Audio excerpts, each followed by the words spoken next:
Sahabatku yang dirahmati Allah, tahukah Anda, di padang mahsyar nanti, ada manusia yang amalnya sedikit, tetapi diselamatkan oleh rahmat Allah dan mendapat syafaat. Sebaliknya, ada pula yang merasa banyak ibadah, namun justru terhalang dari syafaat karena hatinya rusak, lisannya menyakiti, atau tauhidnya ternoda. Lalu, jika hari ini Allah memanggil kita pulang, apakah kita termasuk orang yang diridhoi sehingga berhak mendapatkan syafaat Rasulullah Shallallahu Alaihi Wasallam? Ataukah kita termasuk orang yang menyesal ketika semua kesempatan telah berakhir? Video ini akan membahas 10 golongan manusia biasa yang dengan izin Allah berhak mendapatkan syafaat di hari kiamat berdasarkan Al-Quran, hadis, dan penjelasan para ulama ahlu sunnah. Simak sampai akhir, karena bisa jadi salah satu amalan yang selama ini kita anggap sepele justru menjadi penyelamat kita di hadapan Allah. Sebelum kita mulai, saya mengajak sahabat semua, tuliskan hajat atau doa terbaik Anda di kolom komentar. Insya Allah kita saling mengaminkan.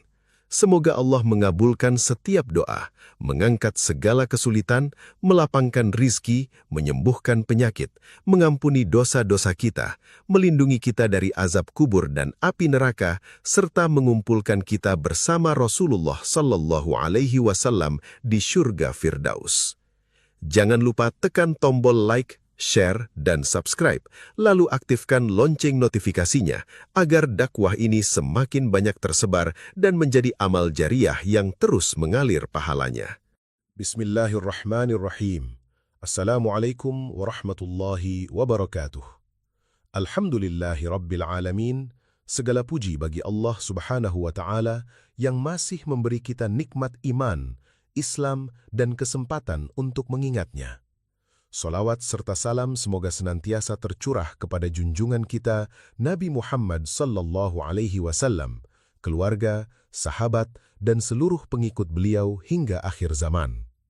Sahabat yang dirahmati Allah, sebelum kita memulai kajian ini, saya mengajak kita semua untuk meluangkan beberapa detik menuliskan salawat kepada Rasulullah Sallallahu Alaihi Wasallam di kolom komentar. Semoga menjadi amal yang terus mengalir pahalanya. Allah subhanahu wa ta'ala berfirman, sesungguhnya Allah dan para malaikatnya bersolawat untuk Nabi. Wahai orang-orang yang beriman, bersolawatlah kalian untuk Nabi dan ucapkanlah salam dengan penuh penghormatan. Quran Surah Al-Ahzab ayat 56. Tuliskan, Allahumma salli ala Sayyidina Muhammad wa ala ali Sayyidina Muhammad. Semoga dengan solawat itu Allah melimpahkan rahmat kepada kita, mengampuni dosa-dosa kita, dan menganugerahkan syafaat Rasulullah Sallallahu Alaihi Wasallam pada hari kiamat. Mari kita simak kajian ini dengan hati yang khusyuk. Semoga setiap ilmu yang kita dengarkan menjadi cahaya yang menuntun langkah kita menuju ridha Allah Subhanahu wa Ta'ala. Amin ya Rabbal Alamin. Sahabatku yang dirahmati Allah, pernahkah kita merenung sejenak dan bertanya dengan penuh kejujuran kepada diri sendiri, jika hari ini Allah memanggil kita untuk kembali kepadanya, apakah kita termasuk orang yang akan mendapatkan keselamatan? Pada hari ketika seluruh manusia dibangkitkan dan dikumpulkan di padang mahsyar, tidak ada lagi kebanggaan terhadap jabatan, harta, ketenaran, ataupun pencitraan yang pernah dibangun di dunia. Yang tersisa hanyalah iman yang tertanam di dalam hati, serta amal yang benar-benar diterima oleh Allah. Betapa banyak orang yang di mata manusia tampak rajin beribadah dan beramal soleh, namun amalnya kehilangan nilai karena tidak dilandasi keikhlasan. Sebaliknya, tidak sedikit hamba Allah yang hidup dalam kesederhanaan, tidak dikenal oleh manusia, tidak dipuji dan tidak disanjung, tetapi justru memiliki kedudukan yang mulia di sisi Allah Ta'ala karena ketulusan iman dan kebersihan hatinya. Di tengah dahsyatnya hari perhitungan amal, ketika setiap manusia dipenuhi rasa takut dan penyesalan, Allah yang Maha Pengasih masih memberikan secercah harapan melalui syafaat. Syafaat bukan hanya diberikan kepada para nabi, tetapi juga kepada hamba-hamba yang memiliki iman yang tulus, yang benar-benar menyesali dosa-dosanya, yang selalu berharap kepada rahmat Allah, serta tidak pernah merasa bangga atau meremehkan maksiat yang pernah mereka lakukan. Mereka bukan manusia yang tanpa dosa, tetapi mereka memiliki hati yang jujur, rendah hati, dan jauh dari sifat kemunafikan. Merekalah golongan hamba biasa yang dengan rahmat Allah memperoleh pertolongan pada hari akhir. Kini, pertanyaannya adalah, ketika kelak kita berdiri di hadapan Allah Ta'ala, termasuk golongan manakah kita? Semoga Allah menjadikan kita sebagai hamba-hamba yang layak menerima rahmat, ampunan dan syafaat di hari yang tidak ada lagi pertolongan selain darinya. Yang pertama, orang yang menjaga kemurnian tauhid dan menjauhkan dirinya dari segala bentuk kesyirikan. Tauhid adalah fondasi utama seluruh agama dan akar dari setiap amal soleh. Seluruh ibadah tidak akan memiliki nilai di sisi Allah apabila fondasi tauhid telah rusak. Tauhid bukan hanya ucapan La ilaha illallah yang keluar dari lisan, tetapi keyakinan yang benar-benar tertanam dalam hati, diwujudkan dalam amal, dan tercermin dalam seluruh perjalanan hidup. Seorang mukmin yang bertauhid meyakini bahwa tidak ada yang berhak disembah selain Allah, tidak ada tempat bergantung selain kepadanya, tidak ada yang mampu memberi manfaat ataupun menolak mudarat kecuali dengan izinnya. Seluruh rasa cinta yang paling tinggi, rasa takut yang paling dalam, dan harapan terbesar hanya dipersembahkan kepada Allah semata. Inilah syarat terbesar yang mengantarkan seorang hamba kepada rahmat Allah dan menjadi sebab datangnya syafaat pada hari kiamat. Ketika seluruh manusia berdiri di padang mahsyar dalam keadaan hina, ketakutan, dan tidak mampu menolong dirinya sendiri, tidak ada yang lebih berharga daripada membawa hati yang bersih dari kesyirikan. Seluruh harta, kedudukan, dan kemegahan dunia telah lenyap, yang tersisa hanyalah iman yang murni kepada Allah. Rasulullah Sallallahu Alaihi Wasallam bersabda, "Man mata la yushrik billahi syai'an dakhalal jannah." Barang siapa meninggal dunia dalam keadaan tidak mempersekutukan Allah dengan sesuatu apapun, maka ia akan masuk surga. Hadis riwayat Muslim. Hadis yang mulia ini menunjukkan betapa luasnya kasih sayang Allah kepada hamba-hambanya. Imam An-Nawawi menjelaskan bahwa selama seorang hamba meninggal dalam keadaan membawa tauhid yang benar dan tidak melakukan kesyirikan, maka ia masih berada di bawah kehendak Allah. Bila Allah menghendaki, Dia akan mengampuni dosa-dosanya. Bila Allah menghendaki, Dia akan menyucikannya terlebih dahulu sebelum akhirnya memasukkannya ke dalam surga melalui rahmat dan syafaat. Sebaliknya, kesyirikan merupakan dosa yang paling besar dan menjadi penghalang terbesar untuk memperoleh syafaat. Syirik bukan sekedar dosa biasa, tetapi merupakan perusakan terhadap inti keimanan. Imam Al-Qurtubi menerangkan bahwa tauhid adalah kunci seluruh kebahagiaan akhirat. Tanpa kunci tersebut, pintu rahmat tidak akan terbuka. Sebanyak apapun amal seseorang, apabila tauhidnya rusak, maka seluruh amal itu kehilangan nilainya di hadapan Allah. Karena itu, renungkanlah dengan hati yang jujur. Sebesar apapun dosa yang pernah kita lakukan, selama kita terus menjaga kemurnian tauhid, terus kembali kepada Allah dengan taubat yang tulus, menggantungkan harapan hanya kepadanya, dan tidak pernah menduakannya, maka pintu harapan belum tertutup. Rahmat Allah masih terbuka bagi siapa saja yang datang dengan hati yang mengesahkannya. Kedua, orang yang benar-benar ikhlas dalam seluruh ibadahnya. Ikhlas merupakan cahaya yang tersembunyi di dalam hati seorang mukmin. Tidak ada manusia yang mampu melihatnya secara sempurna, karena hanya Allah yang mengetahui isi hati setiap hamba.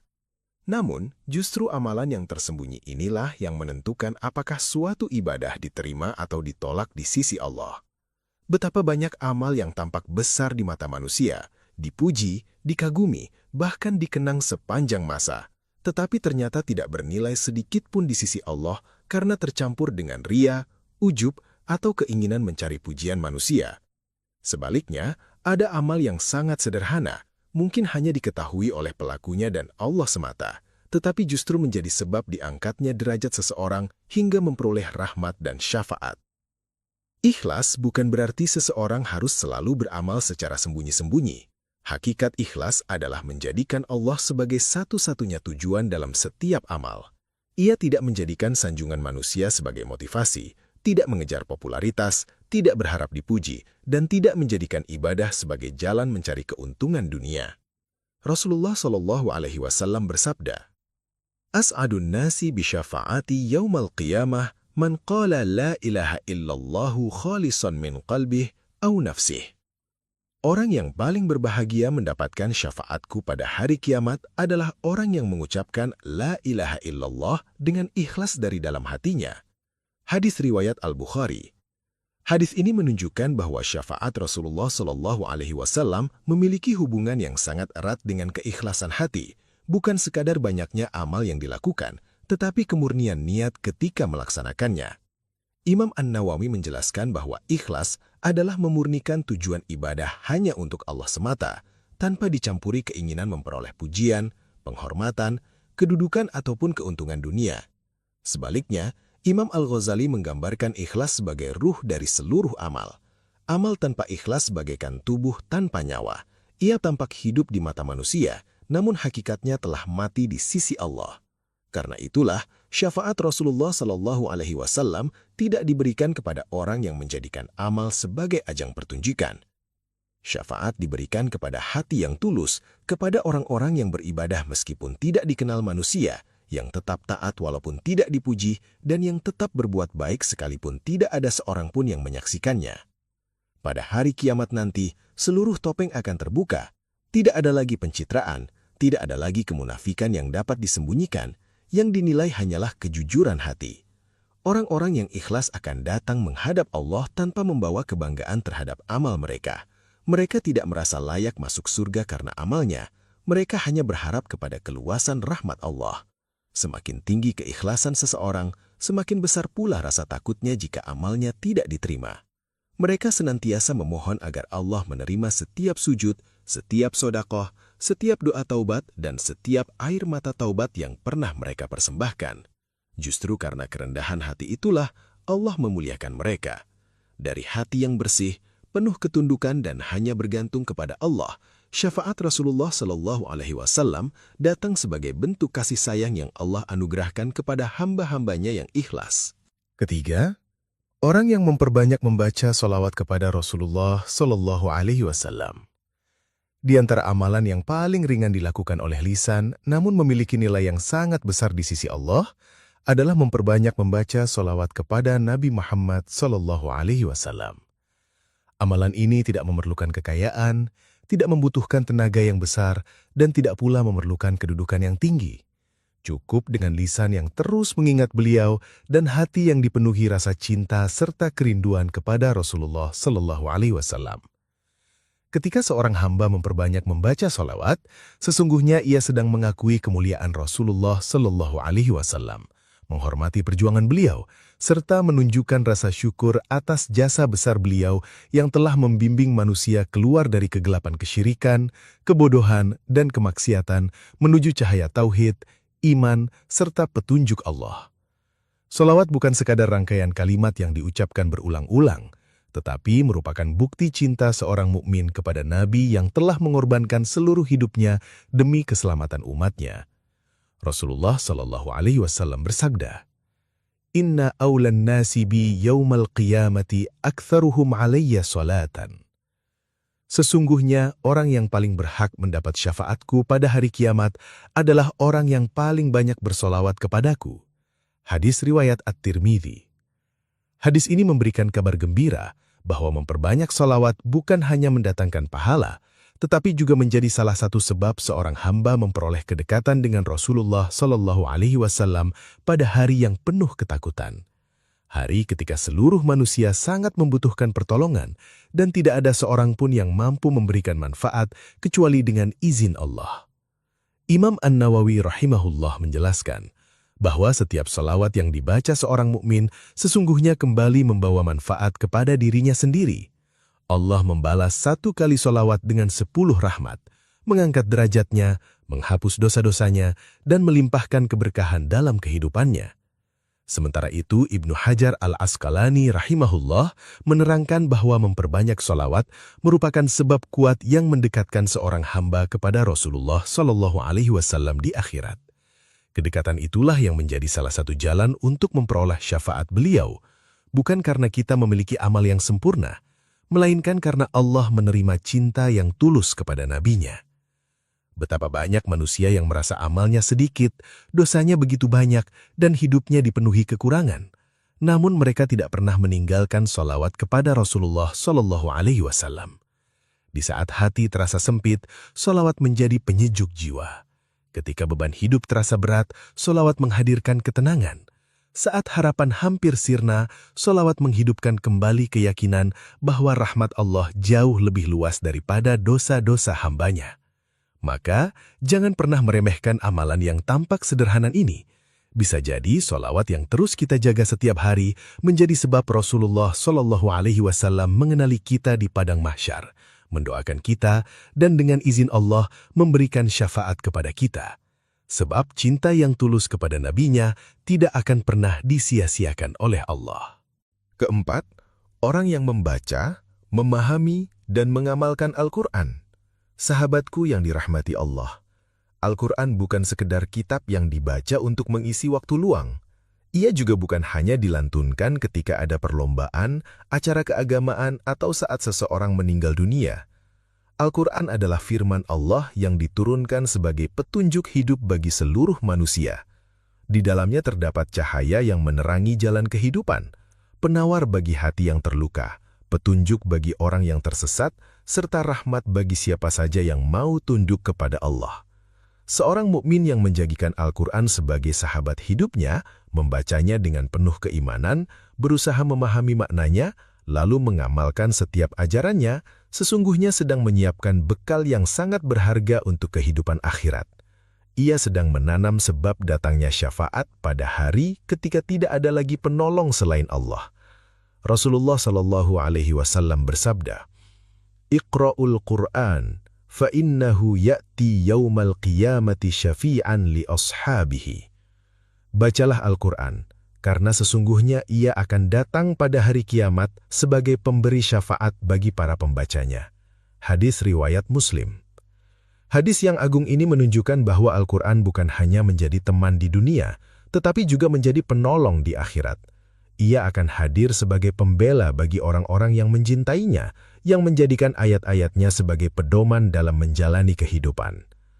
Imam An-Nawawi rahimahullah menjelaskan bahwa syafaat Al-Quran tidak hanya diberikan kepada mereka yang memiliki suara indah atau bacaan yang sangat fasih. Syafaat itu diperuntukkan bagi siapa saja yang senantiasa membaca Al-Quran dengan penuh keimanan, berusaha memahami kandungannya, serta menjadikan petunjuknya sebagai pedoman dalam setiap langkah kehidupannya. Ibnu Hajar al-Asqalani rahimahullah juga menerangkan bahwa pada hari kiamat nanti, Al-Quran akan tampil sebagai pembela pemiliknya. Ia memohon kepada Allah agar orang yang selalu bersamanya di dunia diberikan ampunan, diringankan hisapnya, diangkat derajatnya, dan dimasukkan ke dalam syurga. Mungkin mereka bukan manusia yang sempurna. Mereka masih pernah tergelincir dalam dosa, masih memiliki banyak kekurangan, bahkan terkadang lalai dalam beribadah. Namun setiap kali membaca ayat-ayat Allah, hati mereka tersentuh.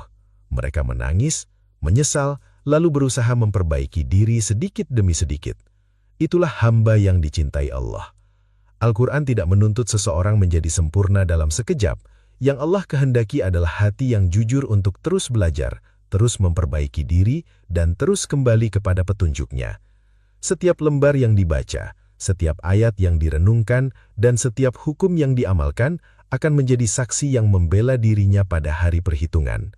Maka jadikanlah Al-Quran sebagai teman dalam setiap fase kehidupan. Bacalah setiap hari walaupun hanya beberapa ayat, renungkan maknanya, amalkan petunjuknya, dan ajarkan kepada keluarga. Dengan izin Allah, kitab suci yang kita peluk di dunia itu kelak akan berdiri di hadapan kita pada hari kiamat. Bukan sebagai penuduh atas kelalaian kita, melainkan sebagai pembela yang penuh kasih, memohonkan rahmat, ampunan, dan syafaat, hingga Allah memasukkan kita ke dalam syurganya.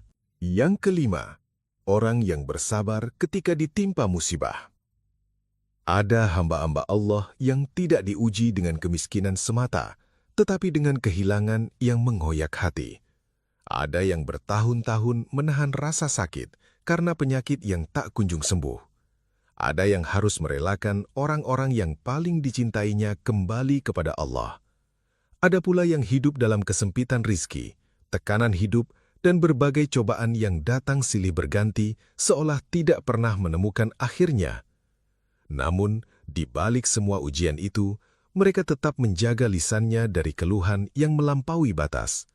Mereka tidak memprotes ketetapan Allah, tidak menyalahkan takdir, dan tidak berburuk sangka kepada Rob yang Maha Pengasih.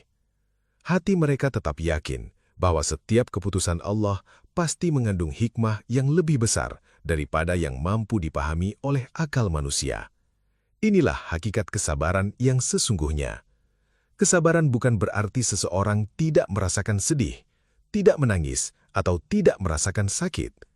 Kesabaran adalah kemampuan menahan hati agar tetap ridho, menahan lisan dari ucapan yang dimurkai Allah, serta tetap melangkah dalam ketaatan meskipun dada dipenuhi luka. Orang yang sabar tetap berdoa, tetap bersujud, tetap berharap kepada Allah, walaupun air matanya terus mengalir di setiap malam. Rasulullah Shallallahu Alaihi Wasallam bersabda, "Ma yusibul muslima min nasabin, wala wasabin, wala hammin, wala hazanin, wala adhan, wala ghammin, hatta syaukati yushakuha, illa kaffarallahu biha min khatayahu." Hadis riwayat Imam Al-Bukhari dan Imam Muslim. Hadis yang agung ini memberikan harapan yang begitu besar kepada setiap mukmin. Imam An-Nawawi rahimahullah menjelaskan bahwa setiap penderitaan yang dialami seorang mukmin dengan penuh kesabaran merupakan sebab dihapuskannya dosa-dosa.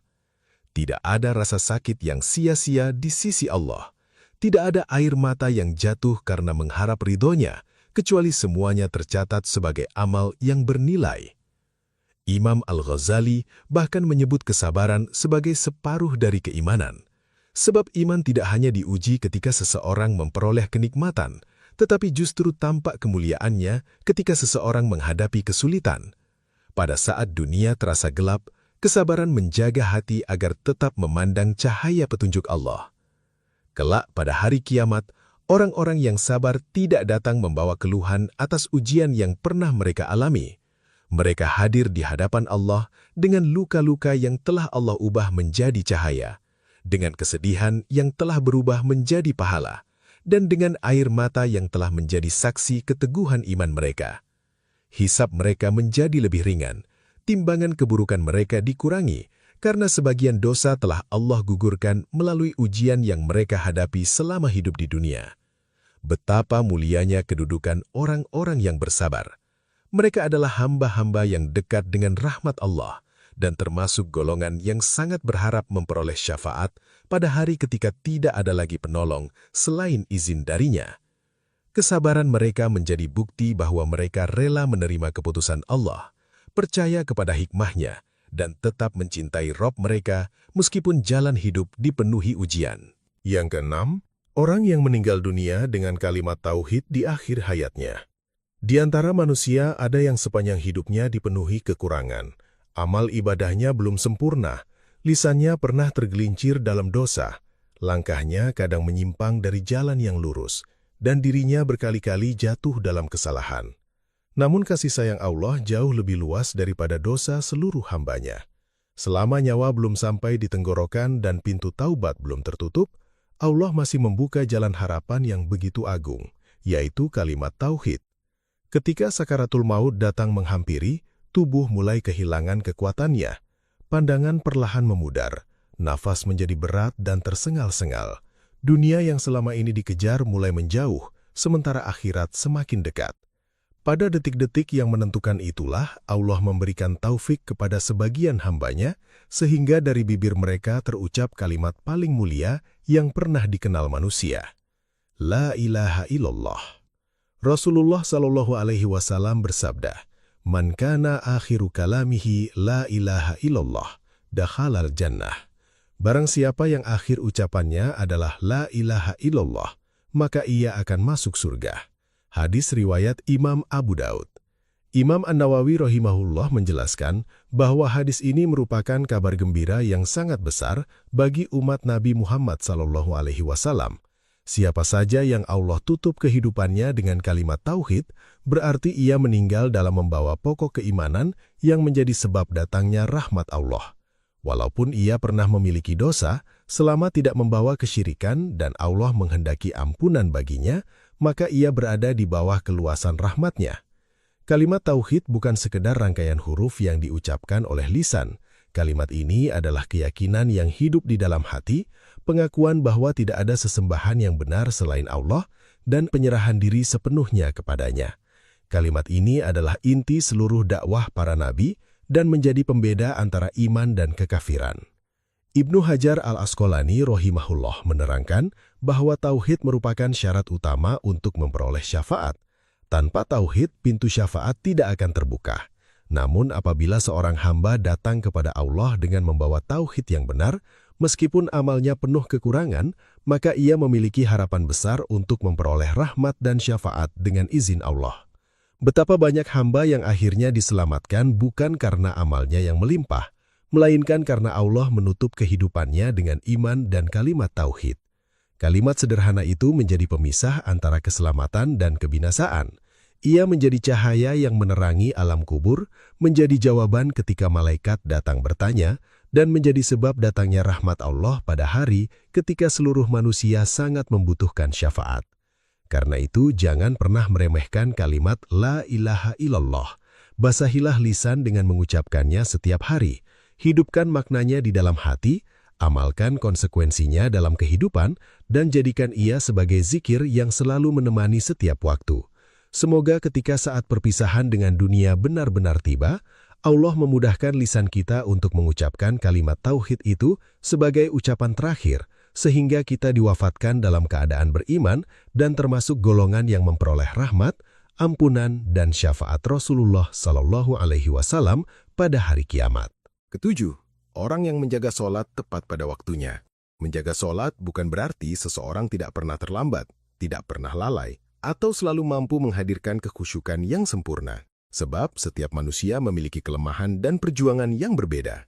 Yang dimaksud menjaga sholat adalah ketika seorang hamba menjadikan sholat sebagai prioritas hidupnya. Ia terus berusaha memperbaikinya, terus kembali kepada Allah setiap kali dirinya lalai, dan tidak pernah dengan sengaja meninggalkan kewajiban yang menjadi tiang agama. Saat tubuhnya lelah, ia tetap berusaha berdiri menghadap Robnya. Ketika pekerjaannya menumpuk dan kesibukan dunia mengepung dari berbagai arah, ia tetap mencari kesempatan untuk memenuhi panggilan azan. Bahkan ketika dirinya terjatuh ke dalam dosa dan hatinya dipenuhi penyesalan, ia tidak menjadikan dosa sebagai alasan untuk meninggalkan sholat. Justru sholatlah yang pertama kali ia pertahankan. Karena ia memahami bahwa selama tali itu belum terputus, pintu taubat masih terbuka lebar. Ia sadar bahwa sholat bukan sekedar gerakan yang diulang 5 kali sehari. Sholat adalah perjumpaan antara seorang hamba dengan penciptanya, tempat hati mengadu, tempat air mata jatuh, dan tempat harapan dipanjatkan. Di dalam sholat, seorang mukmin mengakui kelemahannya, memohon ampun atas dosa-dosanya, serta memperbaharui janji penghambaan kepada Allah. Allah Subhanahu wa Ta'ala berfirman, Inna sholata kanat 'alal mu'minina kitaban mauquta. Sesungguhnya sholat itu adalah kewajiban yang telah ditentukan waktunya atas orang-orang yang beriman. Surah An-Nisa ayat 103. Rasulullah SAW juga bersabda, Al-ahdul ladzi bainana wa bainahumus shalah, faman tarakaha faqad kafar. Perjanjian antara kami dengan mereka adalah solat. Barang siapa meninggalkannya, maka sungguh ia telah kafir. Hadis riwayat Imam At-Tirmidzi. Imam An-Nawawi rahimahullah menjelaskan bahwa menjaga solat merupakan salah satu bukti paling nyata akan kejujuran iman seseorang. Meskipun ia masih bergelut dengan berbagai kekurangan dalam amal yang lain. Selama ia terus menjaga hubungannya dengan Allah melalui sholat, masih ada harapan besar untuk mendapatkan rahmat dan ampunannya. Ibnu Hajar al-Asqalani rahimahullah juga menerangkan bahwa orang yang menjaga sholat tidak dapat disamakan dengan orang yang meremehkan agama. Sebab meskipun ia masih memiliki banyak kekhilafan, ia tetap mengagungkan perintah Allah dan tidak rela memutus hubungan dengan Robnya.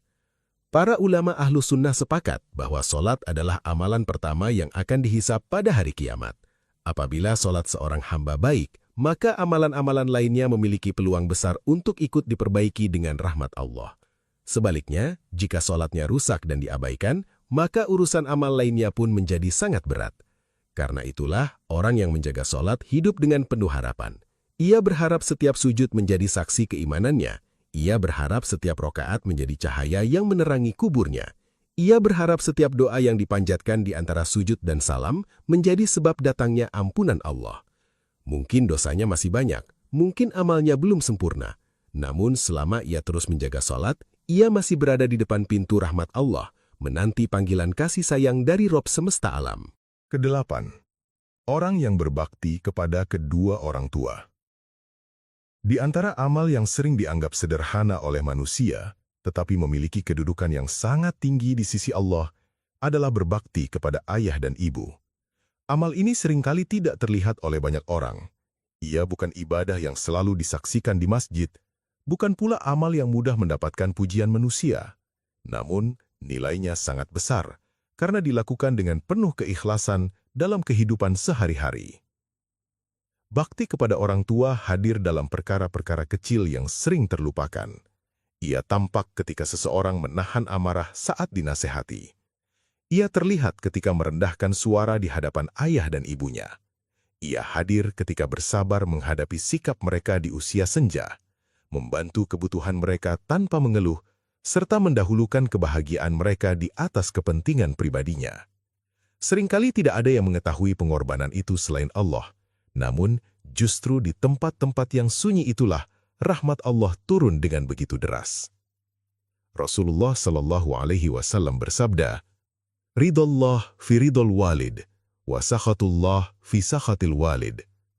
Ridho Allah bergantung pada ridho orang tua, dan murka Allah bergantung pada murka orang tua. Hadis riwayat Imam At-Tirmidzi. Para ulama Ahlus Sunnah menjelaskan bahwa bakti kepada kedua orang tua merupakan salah satu sebab terbesar datangnya pertolongan Allah, baik ketika hidup di dunia maupun pada saat menghadapi kesulitan di akhirat.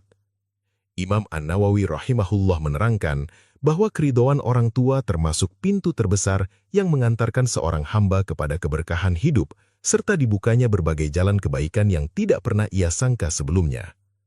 Imam Al-Ghazali rahimahullah juga mengingatkan bahwa tidak sedikit manusia yang diringankan hisabnya pada hari kiamat bukan semata-mata karena banyaknya amal-amal besar, melainkan karena doa tulus dari kedua orang tua yang Allah kabulkan. Ibnu Hajar Al-Asqalani rahimahullah menjelaskan bahwa hak kedua orang tua adalah hak makhluk yang paling agung setelah hak Allah Subhanahu wa Ta'ala. Barang siapa menjaga hak tersebut dengan penuh keikhlasan, memuliakan mereka selama hidupnya, serta tidak menyakiti hati keduanya, maka ia sedang menempuh salah satu jalan menuju keselamatan di akhirat. Tidak mengherankan apabila banyak ulama mengatakan bahwa bakti kepada orang tua termasuk sebab dimudahkannya sakaratul maut, dilapangkannya alam kubur, diringankannya hisab, dan didekatkannya seorang hamba kepada rahmat serta syafaat dengan izin Allah. Betapa banyak orang yang amal ibadahnya tampak biasa di mata manusia, namun langkahnya ringan ketika meniti sirat, karena selama hidupnya ia tidak pernah menyakiti hati ayah dan ibunya. Sebaliknya, betapa banyak orang yang terlihat memiliki amal besar, tetapi terhalang keberkahannya karena pernah durhaka atau meremehkan hak kedua orang tua. Maka apabila hari ini ayah dan ibu kita masih diberi umur oleh Allah, jangan sia-siakan kesempatan itu. Datangilah mereka, hormatilah mereka, lembutkan ucapan kepada mereka, mintalah doa dan keridhaan mereka. Sebab boleh jadi, satu doa yang keluar dari hati orang tua yang tulus, satu senyum yang lahir karena bakti seorang anak, atau satu tetes air mata keridhaan mereka, menjadi sebab Allah menyelamatkan kita pada hari ketika tidak ada lagi penolong selain rahmat-Nya. Kesembilan, orang yang bertaubat dengan sungguh-sungguh sebelum datangnya kematian. Sahabatku yang dirahmati Allah, tidak ada nikmat yang lebih besar bagi seorang pendosa selain mengetahui bahwa pintu taubat Allah masih terbuka. Betapa luas kasih sayang Allah kepada hamba-hambanya. Selama nyawa belum sampai di tenggorokan dan matahari belum terbit dari arah barat, kesempatan untuk kembali kepadanya masih terbuka lebar.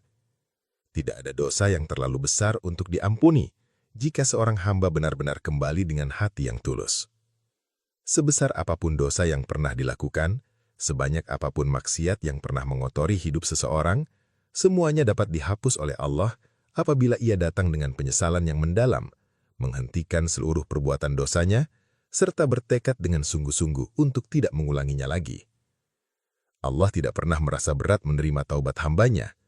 Bahkan Allah lebih bergembira dengan taubat seorang hamba daripada kegembiraan seseorang yang menemukan kembali hartanya yang telah hilang di tengah padang pasir. Taubat yang sejati bukan hanya sekedar ucapan istighfar yang diulang di lisan.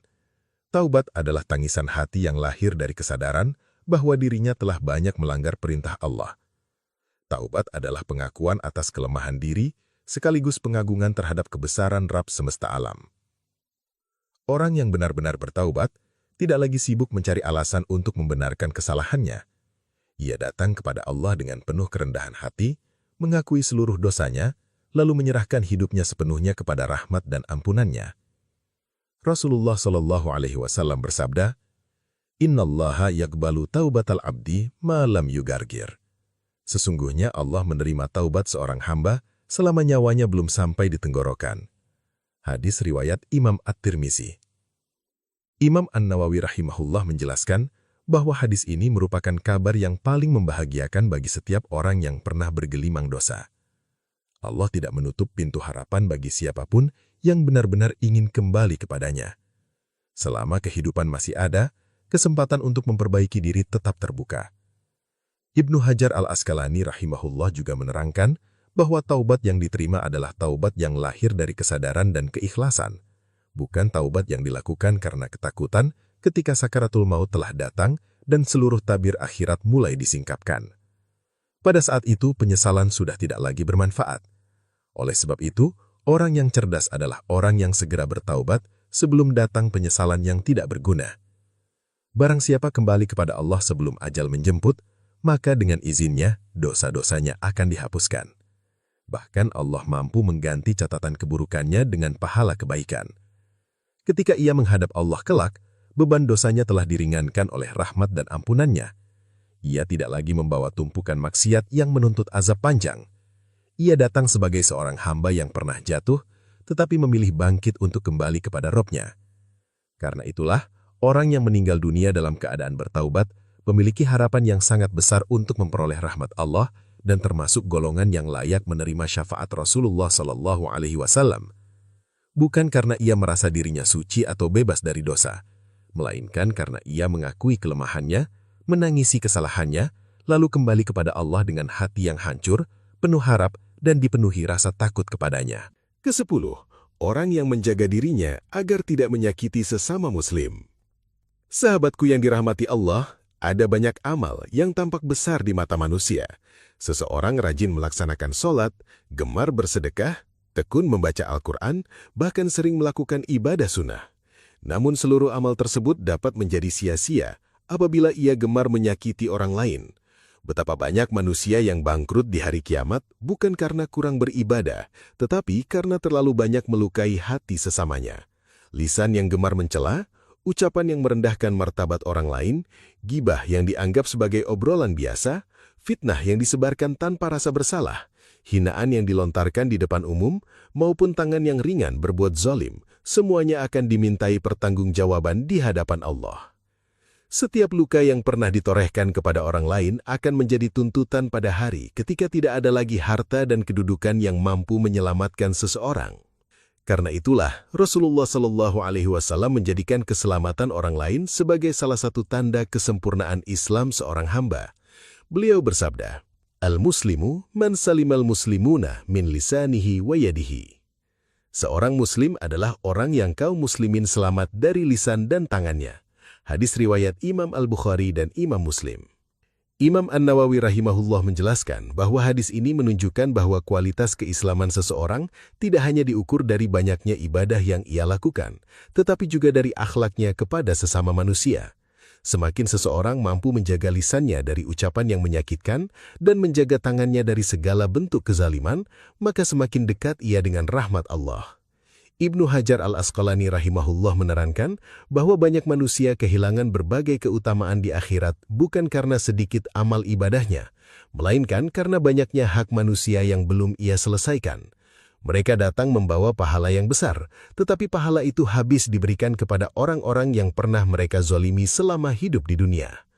Sebaliknya, orang yang selalu berhati-hati dalam berbicara, tidak gemar bergibah, tidak suka memfitnah, tidak merendahkan kehormatan orang lain, tidak menyebarkan kebencian, serta tidak melakukan kezoliman dengan tangan maupun kekuasaannya, akan datang pada hari kiamat dengan tanggungan hak manusia yang jauh lebih sedikit. Hisabnya menjadi lebih ringan karena ia tidak dibebani banyak tuntutan dari sesama. Dalam keadaan seperti itulah, harapan untuk memperoleh syafaat Rasulullah Shallallahu Alaihi Wasallam menjadi semakin besar. Tidak ada penghalang berupa kezaliman yang belum diselesaikan, tidak ada permusuhan yang masih harus dibayar dengan pahala. Ia menghadap Allah dengan hati yang bersih, jiwa yang lembut, dan kehidupan yang diwarnai kasih sayang kepada sesama. Inilah sosok manusia yang mungkin tidak terkenal di dunia. Ia bukan orang yang selalu dipuji manusia, bukan pula orang yang mencari penghormatan. Namun ia berusaha menjaga lisannya, menahan amarahnya, memaafkan kesalahan orang lain, tidak suka menyakiti, tidak merendahkan, tidak menghinakan, dan tidak menzalimi siapapun. Ketika ia berdiri di hadapan Allah pada hari kiamat, ia datang dengan hati yang bersih dari kebencian dan permusuhan. Hamba seperti inilah yang memiliki harapan besar untuk memperoleh rahmat Allah dan termasuk golongan yang paling layak mendapatkan syafaat Rasulullah Shallallahu Alaihi Wasallam. Sahabatku yang dirahmati Allah, syafaat bukanlah jalan pintas yang membuat seseorang merasa aman meskipun terus bergelimang dalam dosa. Syafaat juga bukan alasan untuk menunda taubat sambil berkata, nanti Rasulullah akan memberi syafaat. Sesungguhnya, syafaat adalah karunia agung yang Allah anugerahkan kepada hamba-hamba yang tetap menjaga imannya. Mereka mungkin pernah tergelincir dalam kesalahan, tetapi hatinya selalu ingin kembali kepada Allah. Mereka lemah, namun tidak pernah berhenti berharap kepada rahmat-Nya. Mereka takut menghadapi hisab, tetapi tidak pernah berputus asa dari ampunan-Nya.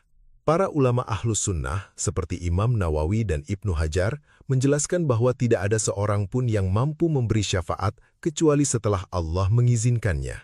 Syafaat itu pun hanya diberikan kepada orang-orang yang memperoleh keridhoannya. Oleh sebab itu, syafaat bukanlah hasil dari rasa bangga terhadap amal, melainkan buah dari keimanan yang tulus, tauhid yang murni, dan kesungguhan seorang hamba dalam menjaga hubungannya dengan Allah serta memperlakukan sesama dengan baik. Allah Subhanahu wa Ta'ala berfirman, dan mereka tidak dapat memberi syafaat kecuali kepada orang yang diridhoi Allah. Surah Al-Anbiya ayat 28. Ayat yang mulia ini membawa dua pelajaran besar. Di satu sisi, ia menghadirkan harapan, karena pintu rahmat Allah tetap terbuka bagi orang yang memelihara keimanannya. Namun di sisi lain, ayat ini juga menjadi peringatan bahwa meraih keridhaan Allah bukanlah perkara yang mudah. Keridhaannya diraih melalui tauhid yang bersih dari syirik, solat yang dijaga, kejujuran dalam setiap ucapan, akhlak yang mulia, serta lisan dan tangan yang tidak menyakiti orang lain. Selama napas masih berhembus dan kesempatan hidup masih Allah berikan, manfaatkanlah waktu untuk memperbanyak sujud, memohon ampun, memperbaiki kesalahan, dan meningkatkan amal soleh. Jangan berharap syafaat dengan terus-menerus bermaksiat, tetapi kejarlah keridhaan Allah dengan penuh kesungguhan. Sebab pada hari yang sangat dahsyat itu, bukan banyaknya amal yang menjadi sandaran utama, melainkan rahmat Allah yang luas, serta hati yang menghadap kepadanya dalam keadaan bersih. Sahabatku, apabila tayangan ini memberikan manfaat dan menambah keimanan, dukunglah channel ini dengan menekan tombol subscribe serta mengaktifkan lonceng notifikasi agar tidak terlewat kajian-kajian berikutnya. Jangan lupa tekan tombol like, lalu tuliskan amin di kolom komentar sebagai doa dan harapan terbaik kita bersama. Semoga Allah mengampuni segala dosa kita, mengampuni kedua orang tua dan keluarga kita, melimpahkan rahmat serta keberkahan dalam hidup kita, dan mempertemukan kita kembali di syurganya yang penuh kenikmatan. Bagikan pula video ini kepada keluarga, sahabat, dan orang-orang yang Anda cintai. Mudah-mudahan melalui perantara Anda, Allah memberikan hidayah kepada mereka. Terima kasih telah menyaksikan hingga selesai. Wassalamualaikum warahmatullahi wabarakatuh.